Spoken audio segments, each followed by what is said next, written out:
Hi everyone, welcome back to our channel. Start करते हैं हम यूपी टेट के लिए सीडीपी की सीरीज। आपका आने वाला एग्ज़ाम यूपी टेट है, ठीक है। तो ये यूपी टेट के लिए है और बाकी जितने भी टीचिंग एग्ज़ाम हैं उन सभी के लिए ये क्लासेज इंपॉर्टेंट है। तो प्लीज़ आप लोग ज़्यादा से ज़्यादा इस वीडियो को शेयर करें और चैनल को सब्सक्राइब करें। स्टार्ट करते हैं हम क्वेश्चन नंबर 1। हम आप लोगों का टाइम बिल्कुल भी बर्बाद नहीं करेंगे क्योंकि आपका एग्ज़ाम है, हमें पता है, ठीक है। विकास के संदर्भ में निम्न में से कौन सा कथन सही है। हम डेवलपमेंट की बात कर रहे हैं, ठीक है। किसी भी बच्चे का जो डेवलपमेंट होता है, ठीक है, उसके संदर्भ में कौन सा कथन सही है। विकास की दर सभी संस्कृतियों में सभी के लिए समान होती है। डेवलपमेंट की जो दर होती है, विकास की दर सभी संस्कृतियों में समान कैसे हो सकती है भाई। देखो, कोई बच्चा 6 महीने में चलना सीख रहा है, कोई 8 महीने में चलना सीख रहा है, ठीक है। किसी को कोई बच्चा जो है लर्निंग जल्दी कर रहा है, किसी को थोड़ा सा टाइम लग रहा है। तो विकास की दर कैसे समान हो सकती है, अलग अलग होती है ना। हालांकि स्टेजेस सेम होती हैं, शैशवावस्था, बाल्यावस्था, किशोरावस्था, ये तो इससे सबको गुजरना होता है। बट विकास की जो दर होती है वो सबकी अलग अलग होती है, हर बच्चे की अलग होती है, ठीक है। विकास केवल विद्यालय में होने वाले अधिगम से ही होता है। ऐसा थोड़ी ना होता है कि विकास केवल, देखो जहाँ पे केवल एकमात्र हो जाएंगे ना सीडीपी में, वहाँ पे क्वेश्चन गलत हो जाते हैं। तो केवल वाले ऑप्शन में आप लोग कभी मत जाइए, ठीक है। विकास केवल बाल्यावस्था के दौरान होता है। आपने पढ़ा होगा, जब मैंने डेवलपमेंट की सीरीज पढ़ाई थी, मैंने आपको बताया था कि जो डेवलपमेंट होता है ना, किसी भी व्यक्ति का डेवलपमेंट की बात कर लो, ठीक है, तो वो जन्म से मृत्यु तक होता है। जन्म से क्या मतलब, गर्भावस्था से और जीवन पर्यंत चलते ही रहता है डेवलपमेंट, ठीक है। तो विकास केवल बाल्यावस्था के दौरान ही कैसे हो सकता है। विकास हमेशा जीवन पर्यंत, जन्म से मृत्यु तक या फिर शैशवावस्था से जीवन में चलता ही रहता है। मतलब प्रसव, किसी भी बच्चे का विकास प्रारंभ होता है, आप बोलते हो तो प्रसव पूर्व से स्टार्ट हो जाता है और मृत्यु तक चलते ही रहता है, ठीक है। तो ऐसा बिल्कुल नहीं है कि केवल बाल्यावस्था में होता है। सी वाला भी आपका गलत हो जाएगा, ठीक है। डी है, विकास बहुआयामी होता है। ये बात बिल्कुल सही है। जो विकास के एस्पेक्ट होते हैं, ठीक है, जो विकास के आयाम होते हैं वो बहुआयाम होते हैं, ठीक है। चारों दिशाओं की ओर बच्चों का मतलब डेवलपमेंट होता है। उसका शारीरिक विकास होगा तो संज्ञानात्मक भी होगा, भावात्मक भी होगा, संवेगात्मक भी होगा, ठीक है। मतलब चतुर्मुखी विकास होता है। ऐसा नहीं है कि किसी बच्चे का मतलब लंबाई बढ़ रही है, चौड़ाई बढ़ रही है तो दिमाग का विकास ही नहीं हो रहा है। बिल्कुल हो रहा है, सारी चीज़ें एक साथ चलती हैं, ठीक है। तो D is the right answer. विकास क्या होता है, बहुआयामी होता है। ओके, नेक्स्ट क्वेश्चन है, जन्म से किशोरावस्था तक बच्चों का विकास किस क्रम में होता है। हमें बात करनी है कि जन्म से किशोरावस्था में बच्चे कैसे आगे बढ़ते हैं, कैसे उनका डेवलपमेंट होता है, ठीक है। तो आपको पता है जन्म, जो बच्चे का जब जन्म होता है, ठीक है, उसके बाद शैशवावस्था चलती है ना। जन्म से 5 या 6 वर्ष तक की शैशवावस्था में होती है। उसमें बच्चा क्या करता है, मूल प्रवृत्त्यात्मक व्यवहार करता है। तो वो जो अवस्था होती है जन्म से 5 या 6 वर्ष तक की अवस्था, इसको शैशवावस्था बोलेंगे। इस दौरान बच्चे का सांवेगिक विकास होता है, ठीक है। और जैसे बच्चा जब बाल्यावस्था में पहुंचता है तो बच्चा देख देख के चीज़ों को अनुभव करता है, मूर्त होता है। किसी भी वस्तु को देख करके रिएक्ट करना, देख कर सोचना, देख करके उसके बारे में बताना, उसको कहते हैं मूर्त, ठीक है। तो फिर जब बच्चा शैशवावस्था में था तो उसका जो डेवलपमेंट था कैसा था, सांवेदिक था, ठीक है। जब बाल्यावस्था में आया तो मूर्त हो गया, और जब किशोरावस्था में इंटर करेगा तो अमूर्त हो जाएगा। मतलब उसमें कल्पना शक्ति, चिंतन, मनन, ये सारी चीज़ें बढ़ जाएंगी। तो आपसे पूछा क्या गया है कि जन्म से किशोरावस्था तक बच्चों में विकास किस क्रम में होता है, सांवेदिक, मूर्त, अमूर्त। मतलब सांवेदिक का मतलब क्या, शैशवावस्था में।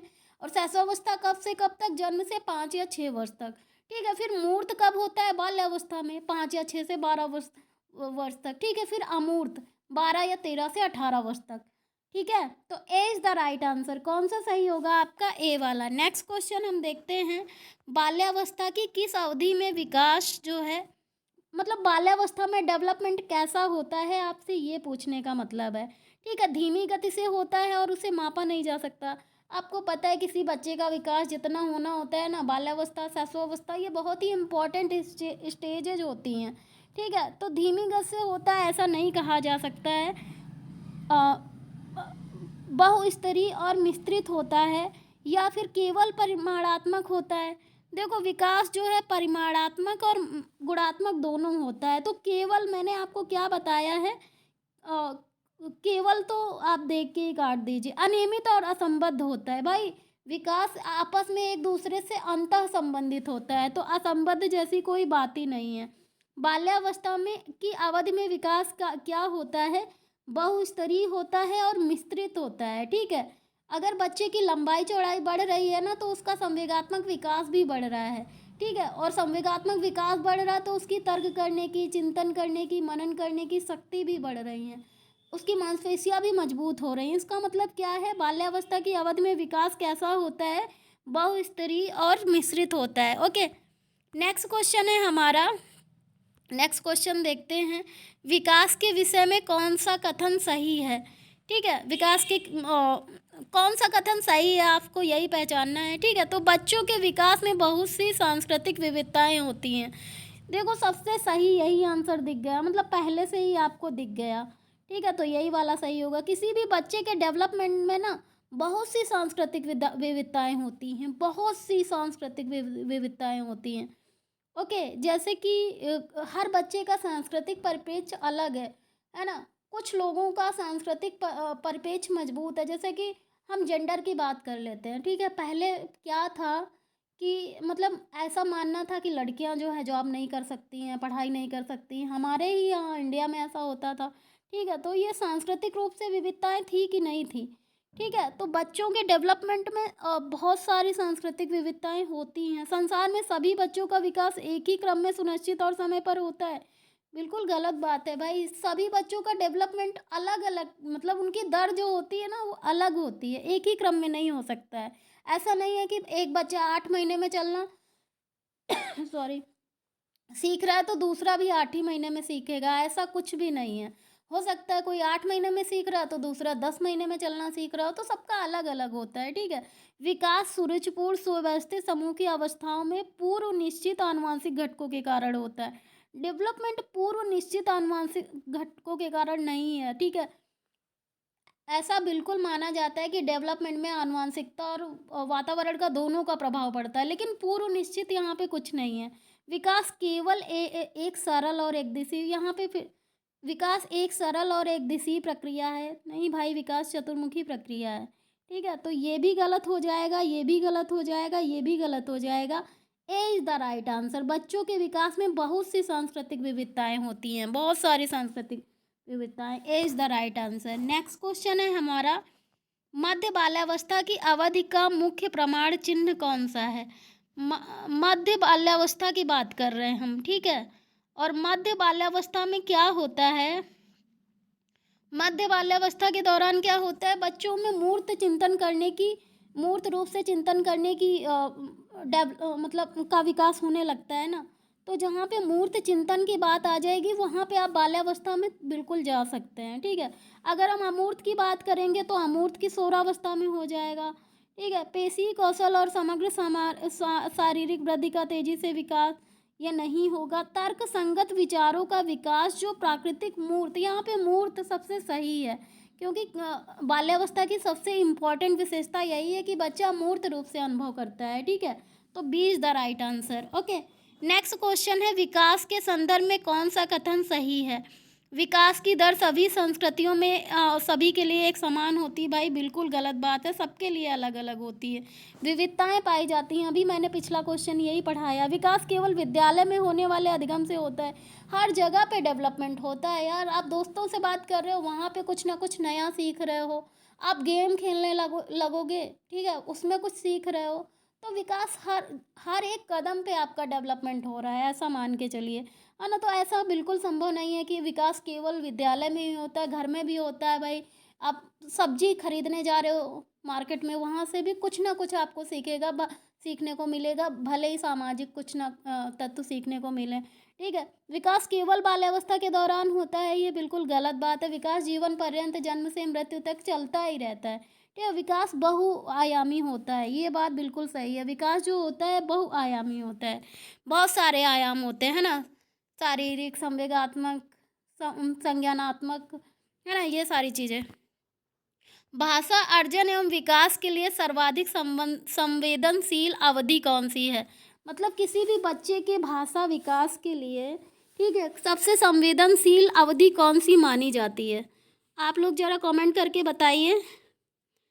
जन्म पूर्व अवधि, जन्म से पूर्व अवधि तो बिल्कुल नहीं, मतलब जन्म नहीं हुआ उसकी भाषा का विकास पहले हो जाएगा, ये तो बात बिल्कुल नहीं। अच्छा, भाषा और विकास के बारे में एक और कथन मैं बता देती हूँ, आपसे ये हमेशा एग्जाम में पूछा जाता है। अगर हम बात करें भाषा और संज्ञा, पियाजे और वाइगोस्की की अगर बात करें ना, तो वाइगोस्की, पियाजे का मानना था कि किसी भी बच्चे में विचार पहले जन्म लेते हैं, मतलब उनके मस्तिष्क में पहले विचार आते हैं। वाइगोस्की का ऐसा मानना था, नहीं नहीं, विचार बाद में बच्चा सीखता है, पहले उसके ज़बान से भाषा आती है, ठीक है। तो दोनों में ये मतलब वो अलग था दोनों में, ठीक है। पियाजे के अनुसार विचार पहले जन्म लेते हैं और वाइगोस्की के अनुसार पहले भाषा जन्म लेती है, ठीक है। तो भाषा के अर्जन एवं विकास के लिए सबसे संवेदनशील समय की बात करें तो जन्म से पूर्व होगा नहीं भाषा विकास के लिए। और मध्य बाल्यावस्था और किशोरावस्था में तो बच्चा इतना ज़्यादा बड़ा हो ही जाता है। अगर हम प्रारंभिक बाल्यावस्था की बात करें ना, तो भाषा विकास के लिए बहुत ही संवेदनशील टाइम होता है, ठीक है। तो ऐसे टाइम पे बच्चा क्या करता है, आपको देख देख के आपको फॉलो करता है, आप जैसे बोलोगे वैसे वो भी बोलेगा, जैसे मतलब आपका अनुकरण, सही मायने में अगर देखा जाए, बच्चा जब अनुकरण करता है ना, तो इस स्टेज में अनुकरण करता है, मतलब बहुत सारी चीज़ें फॉलो करने की कोशिश करता है, ठीक है। तो सबसे संवेदनशील स्थिति यही होती है, पूर्व पूर्व बाल्यावस्था या फिर प्रारंभिक बाल्यावस्था जिसे हम कहते हैं। B is the right answer. Next question है हमारा, निम्नलिखित अवधि में से किसमें शारीरिक वृद्धि एवं विकास तीव्र गति से घटित होता है? घटित होता है, गठित नहीं होता है, ठीक है। तो कौन सा ऐसा टाइम पीरियड है जिसमें डेवलपमेंट बहुत तेज़ी से बढ़ता है किसी भी बच्चे का? आप लोग बताइए ज़रा। अगर हम बात करें बच्चे की शारीरिक वृद्धि एवं विकास की बात करें, कब तेज़ी से घटित होता है, घटित होता है, फिर से मैं घटित कह रही हूँ, ठीक है। तो किसी भी बच्चे में शारीरिक वृद्धि और विकास सबसे ज़्यादा तेज़ी से कब होता है? शैशवावस्था में होता है, ठीक है। और उसके बाद बाल्यावस्था में थोड़ा सा गति कम हो जाती है, लेकिन बाल्यावस्था में भी होता है ना। शैशवावस्था की अपेक्षा थोड़ी सी गति कम हो जाती है, वो डेवलपमेंट की स्टेजेस के जो इम्पोर्टेंस मैंने बताए हैं ना, कौन कौन सी विशेषताएं हैं, उसमें मैंने डिटेल में बताया है। तो सबसे अप्रोप्रिएट आंसर कौन सा हो रहा है कि विकास की गति जो है सबसे शारीरिक विकास, शारीरिक वृद्धि एवं विकास की तीव्र गति कौन सी होती है, ठीक है। तो शैशवावस्था और प्रारंभिक बाल्यावस्था की वाला ऑप्शन सबसे ज़्यादा सही है। ए is the right answer. Okay, next question है हमारा, कौन सा विकास का सिद्धांत नहीं है? विकास जीवन पर्यंत होता है, ठीक बात है, विकास जीवन पर्यंत चलता ही रहता है। विकास परिवर्त होता है, ओके। विकास आनुवंशिकता एवं पर्यावरण दोनों के द्वारा प्रभावित होता है। विकास सार्वभौमिक है तथा सांस्कृतिक संदर्भ इसे प्रभावित नहीं करते।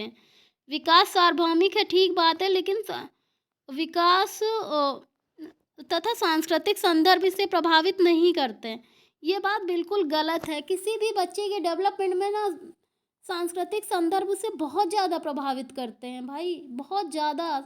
यही सारी चीज़ें तो उसे जकड़े रहती हैं, है ना। तो अगर हम बात करें विकास जीवन पर्यंत होता है, तो बिल्कुल होता है, जन्म से मृत्यु तक डेवलपमेंट चलता रहता है। विकास परिवर्त होता है ना। विकास में मतलब आप मॉडिफिकेशन कर सकते हो, आज आपने कुछ बोलने की कोशिश की, भले ही कुछ गलत बोला, लेकिन कल उसी को आप सही बोलने का प्रयास करोगे ना। मान लीजिए आपको इंग्लिश नहीं आती, ठीक है, तो आज आप गलत से शुरू करोगे, कल आप सही बोलने लग जाओगे। इसका मतलब क्या है, उसमें कुछ आप मॉडिफिकेशन कर सकते हो, ठीक है। लेकिन ऐसा नहीं है कि आज आप 5 साल के हो तो कल आप फिर से 4 साल के हो जाओगे, ऐसा नहीं कर सकते हो। मतलब उसमें पॉजिटिव चेंजेज आते रहते हैं, राइट, है ना। विकास आनुवंशिकता एवं पर्यावरण दोनों के द्वारा प्रभावित होता है, ये बात बिल्कुल सही है। विकास सार्वभौम है तथा सांस्कृतिक संदर्भ से प्रभावित नहीं कर देते हैं, यही हो जाएगा, यही गलत हो जाएगा। तो आपसे नहीं पूछा गया है ना, तो यही सही हो जाएगा, क्योंकि यही नहीं है, बाकी सब हैं। ओके, नेक्स्ट क्वेश्चन है हमारा, मानव विकास के संदर्भ में आनुवंशिकता तथा पर्यावरण की भूमिका के बारे में कौन सा कथन सही है? ओके, आनुवंशिकता और पर्यावरण की बात कर रहे हैं, ठीक है, और इसमें कौन सा कथन आपका सही है, इसको देखिए ज़रा आप लोग। आनुवंशिकता एवं पर्यावरण के बारे में कौन सा कथन सही है? वैयक्तिक विभिन्नताएं का एकमात्र कारण आनुवंशिकता है। देखो भाई, जहाँ पे एकमात्र हो वहाँ पे तो सीधा आप लोग लेफ्ट कर दीजिए कि एकमात्र तो हो ही नहीं सकता। परिवेशीय प्रभाव पूर्ण रूप से एक व्यक्ति के विकास को निर्धारित करते हैं, लेकिन यहाँ पे पूर्ण रूप से बात की जा रही है। इस क्वेश्चन को थोड़ा सा गौर करना। हमने पढ़ा है कि किसी भी बच्चे के डेवलपमेंट में आनुवंशिकता और वातावरण दोनों प्रभावित करते हैं ना। तो फिर ये क्या कह रहा है? ऑप्शन नंबर बी कह रहा है कि पूर्ण रूप से व्यक्ति के विकास में परिवेश मतलब वातावरण का ही पूर्ण रूप से प्रभाव पड़ता है। जब हम एक बार कह रहे हैं कि वातावरण और आनुवंशिकता दोनों का प्रभाव पड़ता है, हालांकि वातावरण का प्रभाव ज़्यादा पड़ता है, लेकिन इसका मतलब ये नहीं है कि पूर्ण रूप से वातावरण का ही प्रभाव पड़ता है ना। तो अपने आप में बी वाला तो गलत ही हो रहा है। मानव विकास को ना तो आनुवंशिकता और ना ही पर्यावरण प्रभावित करते हैं, तो ये तो सीधा सीधा गलत ही हो रहा है। डी वाला देखते हैं ऑप्शन। आनुवंशिकता और पर्यावरण दोनों एक जटिल पारस्परिक क्रिया के रूप में मानव विकास को प्रभावित करते हैं। बिल्कुल सही बात है। आनुवंशिकता, मानव के डेवलपमेंट में आनुवंशिकता और विकास एक दूसरे से जटिल तरीके से अंतः संबंधित होते हैं, ठीक है। और किसी भी बच्चे के डेवलपमेंट में इन दोनों का प्रभाव सापेक्ष रूप से पड़ता है, ठीक है। तो D is the right answer. मान लीजिए कोई बच्चा, किसी बच्चे के मान लो पेरेंट्स किसी बीमारी से ग्रसित है, ठीक है, तो उनका जेनेटिकली कुछ ना कुछ उसका प्रभाव पड़ जाता है, हालांकि ऐसा 100% नहीं होता है, ठीक है। और कुछ मान लो किसी के पेरेंट्स बहुत पढ़े लिखे हैं, ठीक है, और संसाधनों से परिपूर्ण हैं, बहुत ज़्यादा उनकी बुद्धि है, कुशाग्र हैं, ठीक है। तो इन सारी चीज़ों का कहीं ना कहीं बच्चों पे प्रभाव पड़ता है, ओके। और साथ में अगर उनको पर्यावरण भी अच्छा हो गया तो बच्चे का डेवलपमेंट और भी ज़्यादा अच्छा हो जाएगा, है ना। तो D is the right answer. Next question है हमारा, बाल्यावस्था की अवधारणा से क्या अभिप्राय है? मतलब बाल्यावस्था से आप क्या समझते हो, ऐसा इनका पूछना है, ठीक है। तो यह विभिन्न सांस्कृतिक संदर्भों में सार्वभौम रूप से समान होता है। इनका कहना है, ऑप्शन नंबर ए का कहना है कि ये विभिन्न सांस्कृतिक संदर्भों में सांस्कृतिक रूप से समान है। एक बार हम लोग पढ़ चुके हैं कि विविधता पाई जाती है ना, सांस्कृतिक संरचनाओं में क्या पाई जाती है? विविधता पाई जाती है डेवलपमेंट में, है ना। तो फिर मतलब ये समान कैसे हो सकता है जब विविधता है? गलत हो जाएगा ना ये वाला। समकालीन सामाजिक संरचनावादी मनोवैज्ञानिकों के अनुसार यह एक सामाजिक संरचना है, ठीक है। और बाकी के ऑप्शन पढ़ लेते हैं फिर आपको समझाते हैं। यह है कि बच्चे दुष्ट रूप से पैदा होते हैं और उन्हें सभ्य बनाना होता है। मतलब बाल्यावस्था की अवधारणा का मतलब ये है कि बच्चे दुष्ट पैदा होते हैं और हम लोग का काम है उन्हें सभ्य बनाना। अच्छा जी, ठीक है। ये तो बिल्कुल गलत होगा, मतलब मूर्ख एकदम, ऐसा कुछ भी नहीं है कि बच्चे दुष्ट पैदा होते हैं, ठीक है।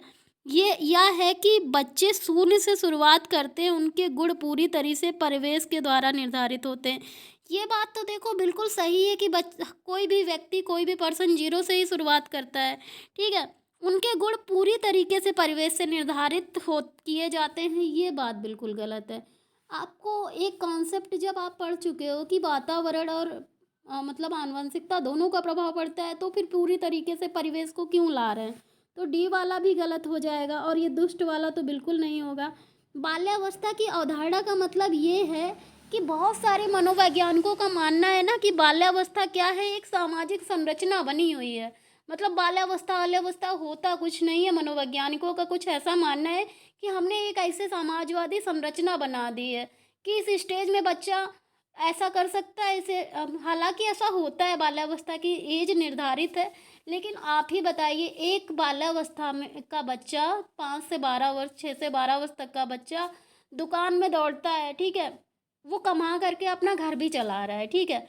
और वहीं एक दूसरा 6 से 7, 8 या 9, 10, 12 वर्ष का बच्चा, आप उसे दुकान तक टॉफ़ी लेने भेजते हो ना, तो आप बोलते हो उससे कि रोड सही से क्रॉस करना, इधर उधर देखते रहना। तो इन दोनों बच्चों के मतलब, हालांकि इन दोनों की एज सेम है, बट दोनों में कितना डिफरेंस पाया जा रहा है। तो ये एक सामाजिक संरचना ही तो बनी हुई है ना, है ना, क्योंकि उसकी मजबूरी है, ठीक है, वो अपना बाहर निकल रहा है और अपना काम कर रहा है, क्योंकि उसका सामाजिक परिवेश ऐसा है, वो कमाएगा नहीं तो कहाँ से खाएगा। और दूसरा आप अपने बच्चे को भेज रहे हो तो बोल रहे हो कि रोड सही से क्रॉस करना, है ना। तो दोनों में क्या है, एक सामाजिक संरचना का ही तो देखा जा रहा है कि मतलब दोनों में अलग है, ठीक है। तो बाल्यावस्था की अवधारणा से अभिप्राय है ऐसा है कि बहुत सारे मनोवैज्ञानिकों का ऐसा मानना है कि ये एक सामाजिक संरचना बनी हुई है।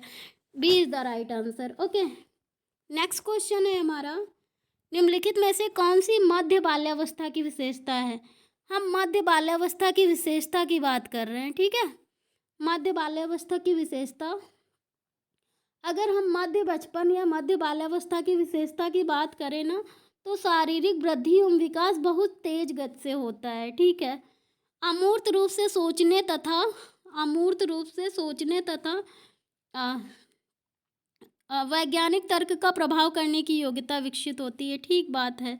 बच्चे तार्किक एवं मूर्त रूप से सोचना प्रारंभ कर देते हैं। देखो, जहाँ पे बाल्यावस्था की बात आ जाए ना, वहाँ पे मूर्त पे आप हमेशा जा सकते हो, ठीक है। जहाँ पे मूर्त वाला ऑप्शन आ रहा है ना, वहाँ पे आप इजीली चले जाओगे, वो ऑप्शन आपका बिल्कुल सही हो जाएगा। तो सी इज़ द राइट आंसर, क्योंकि आपको बच्चे मूर्त रूप से अनुभव करना प्रारंभ कर देते हैं बाल्यावस्था के दौरान। ओके, देख करके वो बता देंगे। आप पूछोगे ना कि ये आम है ना, आम की विशेषता बताओ, तो वो आम के बारे में देख के बता देगा।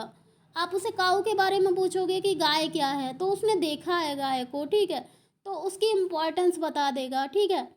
फ्रूट्स क्या होते हैं, ये सब मतलब जितना उसने देखा है ना, देख के पढ़ के उसके बारे में वो अपने अनुभव अपने एक्सपीरियंस बता सकता है बाल्यावस्था में, है ना। इसीलिए मतलब कहते हैं कि बाल्यावस्था में बच्चे मूर्त रूप से अनुभव प्रारंभ करना शुरू कर देते हैं, ठीक है, मतलब अनुभव शुरू कर देते हैं, राइट। नेक्स्ट क्वेश्चन है हमारा, चालक विकास की दर। देखो, चालक विकास का मतलब ये हुआ कि गतिक विकास की दर में व्यक्तिगत विविधताएं होती हैं, फिर भी चालक विकास, चालक को आप गतिक बोल सकते हो, चालक गतिक बात एक ही हो गई, ठीक है। चालक विकास का क्रम क्या होता है, तो इसमें आपको कुछ नहीं याद करना है, बस इतना याद करना है कि कोई भी बच्चा सीखता है ना, है ना, चालक विकास की जो दर होती है ना, तो पहले जो है स्थूल फिर सूक्ष्म।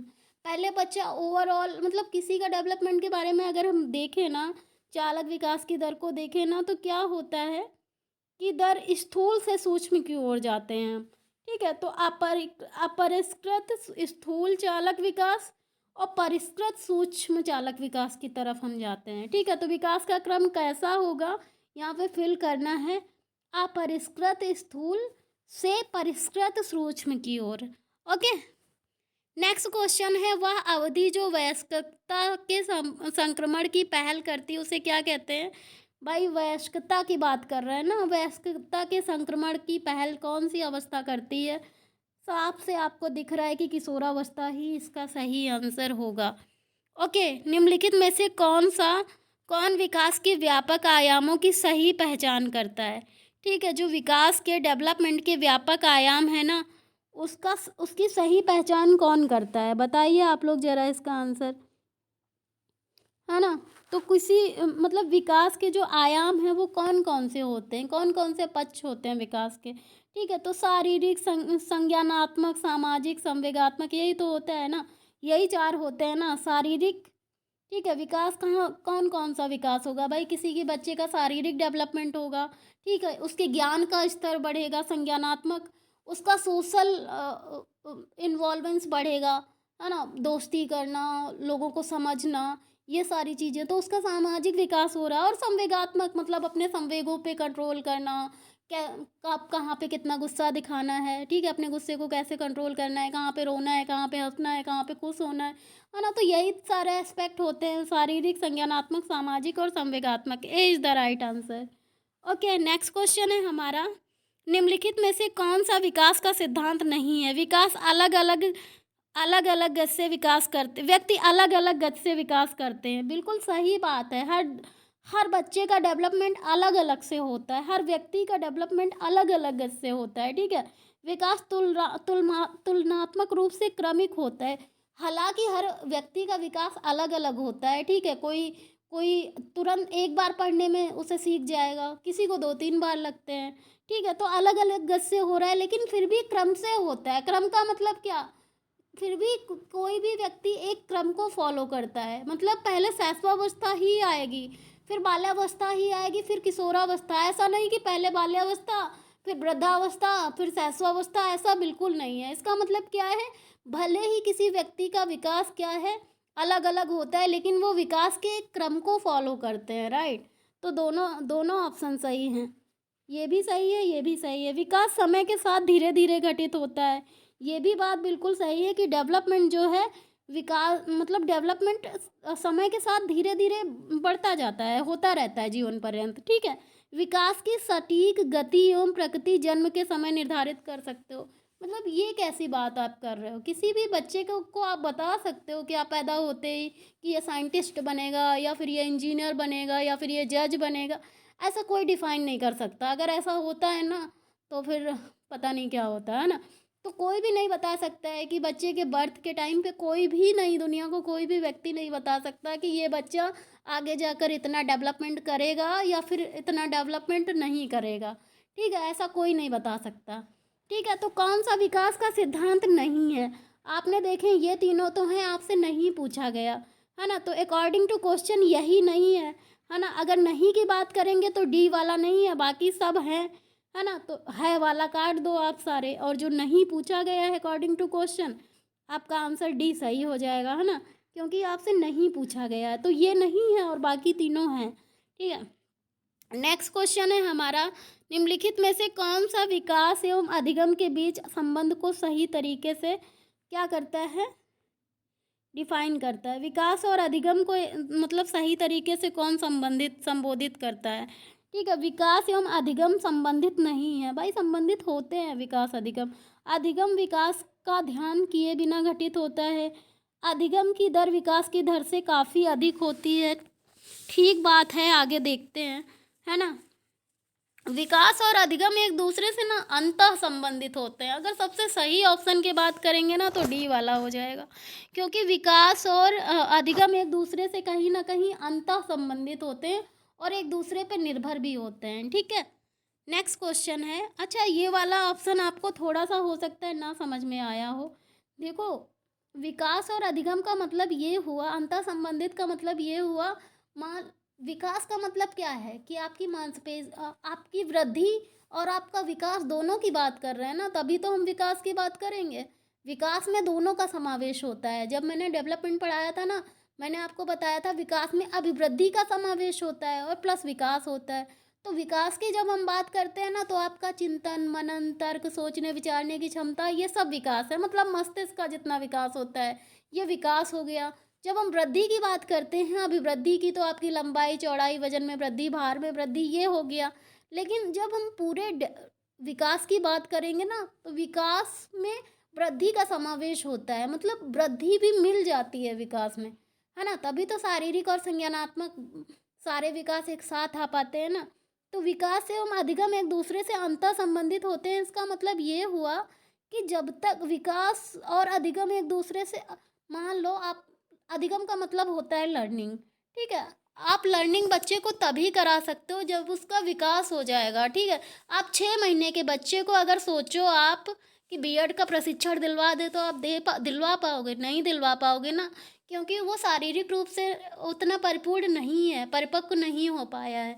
इसका मतलब क्या है, विकास और अधिगम एक दूसरे से अंतः संबंधित हो रहे हैं कि नहीं हो रहे हैं? हो रहे हैं ना। इसे ही बोलते हैं, विकास और अधिगम एक दूसरे से क्या होते हैं, अंतः संबंधित होते हैं, राइट। नेक्स्ट क्वेश्चन है हमारा, आनुवंशिकता और पर्यावरण की भूमिका के बारे में कौन सा कथन सत्य है, ठीक है। विकास के कुछ पहलू आनुवंशिकता और कुछ अन्य पर्यावरण से अधिक प्रभावित होते हैं, ठीक है। यही देखो, यही वाला ऑप्शन सबसे सही है। पर्यावरण केवल बच्चे के भाषा विकास में महत्वपूर्ण होता है भाई, हर विकास में महत्वपूर्ण होता है, तो ये तो बात सही नहीं है। पर्यावरण विकास के सारे पक्षों के लिए इम्पोर्टेंट होता है, केवल भाषा विकास के लिए नहीं। अच्छी देखभाल और पौष्टिक आहार बच्चे के किसी भी जन्मजात विकार को दूर कर सकता है, ये गलत हो जाएगा।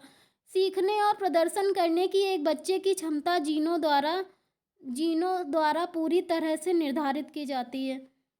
पूरी तरह से कैसे कह सकते हैं, मतलब जब हम एक बार पढ़ चुके हैं कि पर्यावरण और वातावरण और आनुवंशिकता दोनों का प्रभाव पड़ता है, तो पूरी तरह से किसी पे बात नहीं कर सकते हैं, ठीक है।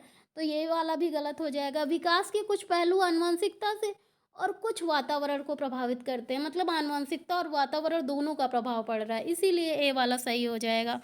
ओके, नेक्स्ट क्वेश्चन है हमारा, शरीर के केंद्रीय भाग से परिधियों तथा अग्रांगों की ओर का विकास दर्शाता है। देखो हम उस विकास की बात कर रहे हैं, सेंटर से परिधि की ओर की बात करते रहे हैं, मतलब केंद्र से बाहर की ओर की बात कर रहे हैं। ठीक है, तो इसका कौन सा सही आंसर हो जाएगा? मध्य बाह्य विकास का सिद्धांत, मतलब केंद्र से बाहर की ओर का सिद्धांत, ये डेवलपमेंट का यही विकास का सिद्धांत है कि किसी भी बच्चे का डेवलपमेंट होता है केंद्र से बाहर की ओर का, है ना। C is the right answer. Next question है, मानव विकास होता है, मानव विकास कैसा होता है भाई? मात्रात्मक होता है या फिर गुणात्मक होता है या फिर मापने योग्य होता है? ठीक है, देखो कुछ हद तक मापने योग्य तो नहीं होता है मानव का विकास। ठीक है, तो ये बात तो गलत हो गई। मानव विकास मतलब वृद्धि को माप सकते हैं भाई, किसी बच्चे का वेट कितना बड़ा आप माप सकते हो ना। तो किसी भी बच्चे का विकास जो होता है ना, मात्रात्मक और गुणात्मक होता है। ठीक है, नेक्स्ट क्वेश्चन है हमारा, अवधारणाओं का विकास प्राथमिक रूप से क्या होता है? कॉन्सेप्ट, अवधारणा का मतलब कॉन्सेप्ट बनना। आपको जो मैं समझा रही हूँ, आप वो कॉन्सेप्ट समझ पा रहे हो, उसका मतलब क्या है?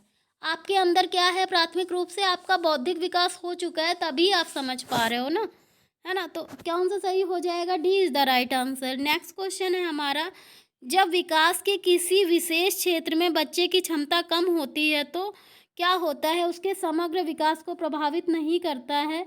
इसका मतलब विकास के किसी भी क्षेत्र में देरी नहीं होती है या फिर विकास के सभी क्षेत्रों पर प्रभाव पड़ता है। ये बिल्कुल सही बात है, C is the right answer.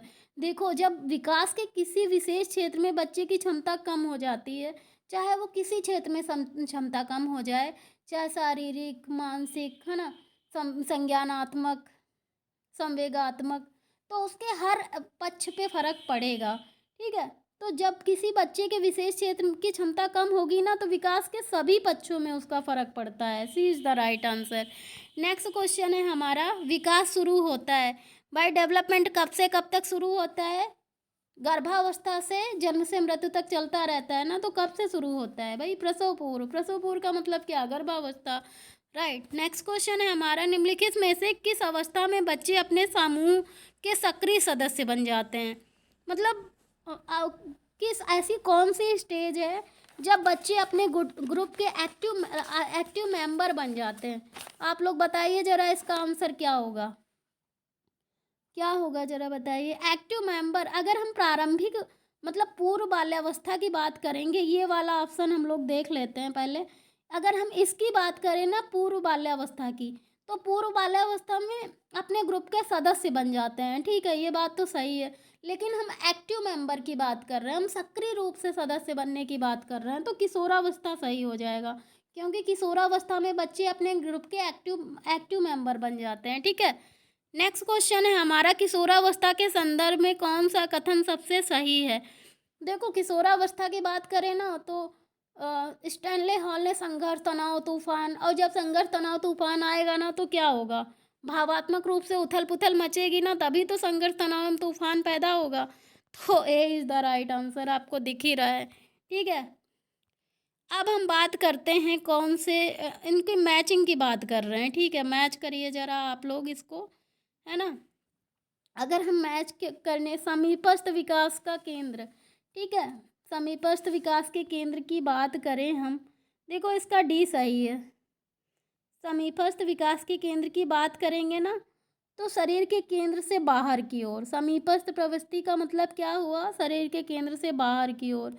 सेफलोपोइडल का मतलब क्या हुआ? सिर से पैर की ओर। सेफलोपोइडल का मतलब क्या? सिर से पैर की ओर। अंतर, व्यक्तिगत अंतर क्या हुआ? अलग अलग बच्चे अलग अलग दरों से विकसित होते हैं। ठीक है, अंतर वैयक्तिक अंतर का मतलब क्या हुआ? अंतर वैयक्तिक मतलब क्या हुआ कि एक ही बच्चे के विकास की दर अलग हो सकती है। ठीक है, तो इसको ज़रा आप लोग मैच कर लीजिएगा, मैचिंग वाला क्वेश्चन है। ठीक है, एक से ही मैच हो जाता है, किसी एक से ही मैच हो जाता है। मतलब इसमें ये पूछा गया है क्वेश्चन नंबर 27 में, महीनों की आयु के बीच अधिकांश बच्चे शब्दों को मिलाकर छोटे छोटे वाक्यों में बोलना कब शुरू कर देते हैं? ठीक है, तो छोटे छोटे 12 से 18 माह, माह की आयु के बच्चे क्या करते हैं, शब्दों को, छोटे छोटे बच्चे शब्दों को मिलाकर छोटे छोटे वाक्यों को बोलना प्रारंभ कर देते हैं। कब तक? 12 से 18 महीने के बीच के बच्चे, है ना, थोड़ा थोड़ा कुछ बोलना शुरू कर देते हैं। ठीक है, तो आज हम यहीं तक रखेंगे। ठीक है, आप लोग ज़रूर देख के बताइएगा आपको ये वीडियो कैसा लगा, और लाइक कमेंट ये सब तो आप कर ही देंगे, मुझे पता है। ठीक है, thank you so much, keep watching.